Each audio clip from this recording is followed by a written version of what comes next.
Recently, I made a video on the Heaven 11 Billie Mark II. Now this is a tube Class D hybrid integrated amp, and after reading the comments, as well as posting a poll on my community page, I realized my recommendation was not well understood. It seems 30% of you thought I did not care about the Billie amp, and I guess in my pursuit of trying to make an entertaining story, my position was not clear. For that, I have to apologize to all of you and sorry for wasting your time. I'm also sorry you have to spend another 15 minutes wasting your time watching this video. Or maybe you enjoy it. This time, I'll make it more to the point, okay? When I get comments like, what is the point of getting a tube amp when it does not have that tube flavor, tube sound? Then I know that person has not taken the time to watch the whole video. Probably the person start watching the video and because he did not hear me say this is like the best of the best. He was like, darn, forget it. I'm not gonna watch the video, waste all my time. Call me when you have something that performs 10 times its asking price. You know what I mean. So this reminds me of Sean's video on the Plinius integrated amp, excuse me, where he started the video with the problem he encountered and finished with how he solved the problem. Exactly the same structure as my last Billie amp video. Guess what? People just hold on to the negative and could not see the whole story. And just like Sean, I have decided to take down the video and redo it. Now for those of you who have seen the first video, don't worry, I'll tell other stories to keep it interesting. Let me start by showing you what I wrote on my Patreon page way before I posted the video. I guess this is also a good excuse for me to promote my Patreon page. Actually, that is the true hidden reason why I'm spending a Sunday redoing my video. Now, if you scroll to the conclusion, I wrote, I have to say I am quite impressed that this is designed and made locally. A lot of hidden talent out there and their products can compete with the big boys, right? Big boys. Steve Huff posted his review on this amp and he loves it. I'm talking about Steve Huff. I'll be sending him the Galleon TS120 for review around April. Yes, the perfect transition to promoting that upcoming video. Also, when I first got it, I wrote an email to my audio buddies right away, and the title was, The Billie amp is no joke. Clearly, I was so impressed that I wrote to them right away about my impression.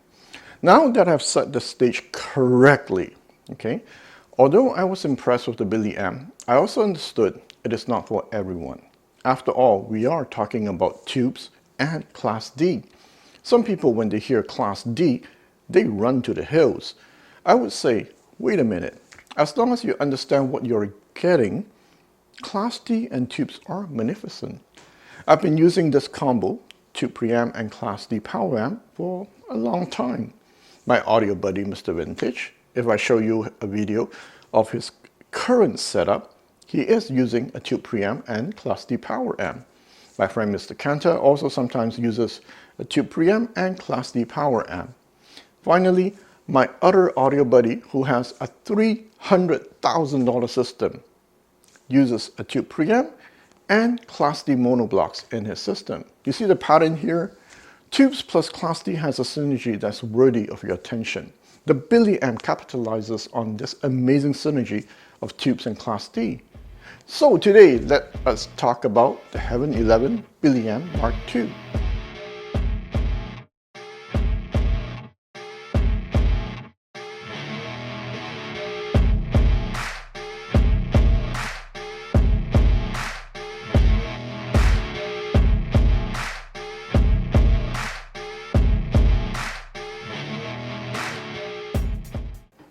The Billie amp costs $2,500 and is an integrated amp that uses a pair of ECC99 in the preamp section, and it has an ICE Class D module in the power amp section. The amp can also use 12BH7 or 12AU7, outputs 120 watts into 8 ohm, comes with a remote, built-in DAC, ESS Saber, MM phono stage, and Bluetooth. There's a preamp slash subwoofer output in case you want to use the Billie amp just as a preamp. The design is clean, minimalistic, which, you know what, I myself really appreciate. I like designs that you can tell what brand it is from far away. For example, you can tell Macintosh from a mile away because of the VU meters, right? The Billie amp's unique design is the big wooden volume knob. It gives it character, and yeah, you will not mistake it for another amp from far away. If you don't like the wooden knob, you can choose other finishes. So, how does the Mark II sound? The overall feeling you get is, it is a very lively and happy amp. Its speed was what caught my attention in the first 30 seconds. I remember texting HITRAY, who's the owner of Heaven 11, and telling him, man, this is like Mark I on steroids. It is fast and dynamic. So what I mean by fast is the decay in the bass area is a bit shorter. The bass is a bit dry, which is great. Because the sensation you get is, the woofers start and stop instantaneously. Because of the speed, it really lifts up your spirit when listening to dramatic music. Feeling down? Just turn on the Billie amp and play the Wonder Woman soundtrack and it will fire you up. The amp does have that Class D bass. What do I mean? Class D have good control in the bass area, precise and fast, but not heavy and fat. Think of Class D bass as Bruce Lee, fast and precise, while think of Class AB amp as Arnold Schwarzenegger, heavy and impactful. The advantage of Class D here is that since the bass is not fat and heavy, the presentation is on the lean side, and this gives the soundstage more sense of air and space. Instruments are less clustered and more defined. The soundstage is on the wider side than the deeper side. Next, the amp's top end is transparent and detailed. The mid-range is on the clear and clean side, linear.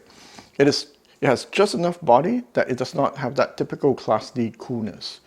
The amp is a little bit on the bright side, but can be easily fixed with tube rolling. In short, this is a modern sounding amplifier that's on the neutral-ish side, which is really quick and dynamic with the bass.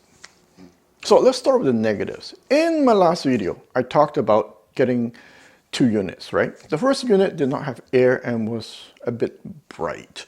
However, it was easily solved by changing the tubes on it. The second unit I got had air and was not bright at all. So it was not a big deal, but I spent half the video talking about it, and that probably gave the wrong impression of what I thought about the amp. Now, although I like the amp, there are a few things you should be aware of. First, the floor noise. It will be okay with 90% of the speakers out there, but if you have a super sensitive speaker, like 97 dB plus, then you might hear noise in between quiet passages. Next, when it comes to Class D, one of its characteristics is that it is honest sounding. So when an amp is quote-unquote honest sounding, it tends to be less forgiving with bad recordings. Makes sense, right? If you have a 300B2 amp, it will add color and smooth off the hard edges. Sounds euphonic, but exaggerated. Billie amp takes more on the Class D honest sounding side, so speaker matching is important. When I tried it with the Lee Song F18 and Manapan 0.7, I did not try it with the LRS. It sounded very good with good recording, but with bad recording, yeah, it's not the best. When I use it with the Silverline Sonata and Cabas speaker, so any song I play was okay. Please don't ask me to guess if it sounds good or not with your speaker. Look, it has a trial period. Just give it a try. The only way you will ever know if it works well in your system or not is to try at your home. From what I heard, more than 90% of the people kept the amp, and that should tell you something. If you want scientific data and don't want to just listen to any YouTuber giving his subjective opinion, there you go, pure facts.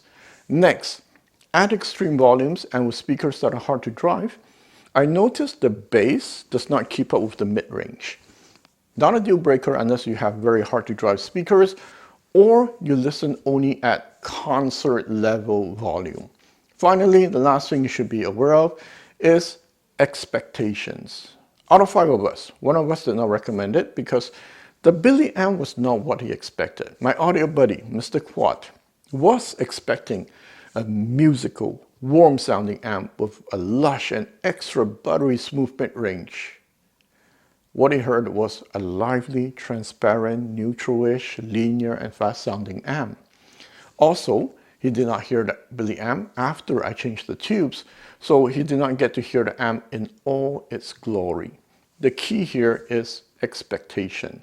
That is why I've taken the time to explain what kind of sound you should be expecting, instead of simply say, well, it's good. Okay, let's move on to the positives. Combining tubes and Class D, it practically addresses all the shortcomings of Class D. Class D is a bit dry, right? Meaning the top end decay is a bit short. It lacks body in the mid-range. It can sound lean. It lacks warmth. Tubes are the opposite. Top end is decay. Hard edges are a bit more polished. Mid-range has body and usually warmth. So all the positives of tubes cancel out all the negatives of Class D. Perhaps that's why it's a good match. Now, with all the negatives of Class D dealt with in the Billie amp, we get to benefit from all the strengths of Class D. The bass is tight and fast, the soundstage has a lot of space, the mid-range is linear and clean, Class D is neutral and transparent, and Class D is old man friendly. It does not weight like a refrigerator. Next, on top of gaining all the advantages of Class D, we also gain some, not all, of the advantages of tubes with the Billie amp. For example, an airy multi-layer soundstage, the removal of glare from Class D, and finally, the added second harmonics from tubes. So that's why the Billie amp is an interesting product with a quote-unquote unique sound that more than 90% of the people who bought it, once again I'm repeating, decided to keep it. So for all of you who bought the Billie amp, there are two things that you should know. Tube rolling will make a big difference. I tried many different sets of tubes at Mr. Vintage's home, and let me share with you some experiences. With the new old stock, Bugle Boy 12AU7, it was more refined. The Telefunken had more detail. The Philips Miniwatt 12AU7 was the best. It was smooth, detailed, and the mid-range was thicker, and it gave the most air out of all the tubes. So for those who like a thicker mid-range, this is a good choice. Mr. Vintage's favorite was with the Japan HITRAY 12BH7 because the stinger stood out more on the soundstage. Other tubes we tried were Vintage Molaris and Switvilla. I don't remember the name. They're all better than the JJ tubes that came with the amp. Sure, it was expensive, but you know what, life is short. At Loic's place, we tried the Cryotone 12BH7, and once again, clear winner over stock tubes. Talking about Loic, let me tell you a story. So, one morning, I had to drop by Loic's place to pick up my stuff. And I told him, hey, I have the Billie amp, perhaps we can listen to it, but I'm not sure I have a lot of time. Loic was like, nah, don't bother. However, just before I left my home, I said, it is so light, the Billie amp, why not, let me just bring it just in case. So when I got to Loic's place, he said, okay, fine, let's just listen to it. Let's say after the first song, Loic was like, Thomas, after you finish reviewing it, I want to review it. You see, we tried it on the Lisong F18 speaker. Now, remember I said the Galleon TS120 is not my first choice with Lisong single driver speakers. I think single-ended low power is better for those kind of speakers. The TS120 has too much torque. However, Loic told me the exception to the Lisong family rule is the Lisong F18, well, and the Leonidas, right? The F18 can really benefit from a powerful dynamic amp with a lot of torque. I mean, it will shake your house with the song Make Us Stronger, and it was fantastic with the TS120. It was also very impressive with the Billie amp, so much so, as I said, Loic from meh to he wants to try after I'm done with it. The second thing you should know, if you bought this amp, the Billie amp has a killer preamp. It is even better than the Macintosh 6700 preamp. For those who don't know what it is, okay, it's a $7,000 integrated amp, but you can also just use it as a preamp. Mr. Quad, whom I mentioned earlier, is the one who does not recommend the Billie amp. He was blown away by how good the Billie amp is when we were A/B testing just the preamp of the Macintosh against the Billie amp. I had it connected to the upcoming Galleon Class A 20-watt solid-state power amp, and although both sounded fantastic, the Billie amp preamp was the winner. Now, I can go as far as to say just the preamp alone is probably worth its asking price. Finally, with this unit, you have everything built in, spaghetti, cable-free, and it does not have the minor annoying issues associated with tube gear. For example, no pops and clicks when powering on and off. So let's wrap it up. We all know Class D is the future. Agree or disagree? Tell me why you love or hate Class D in the comments. But please specify if you have ever listened to a Class D amp with tube preamp.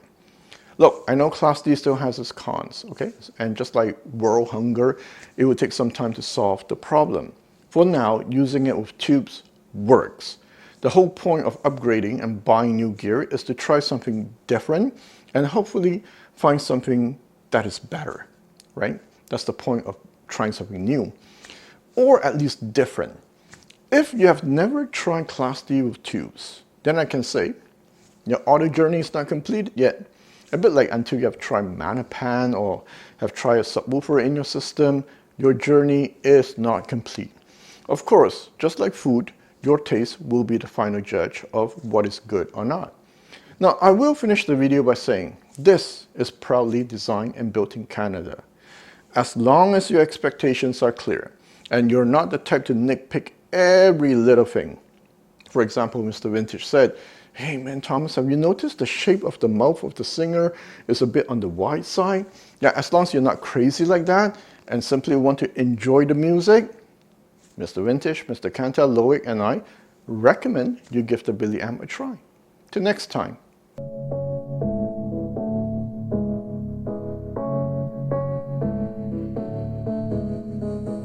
I never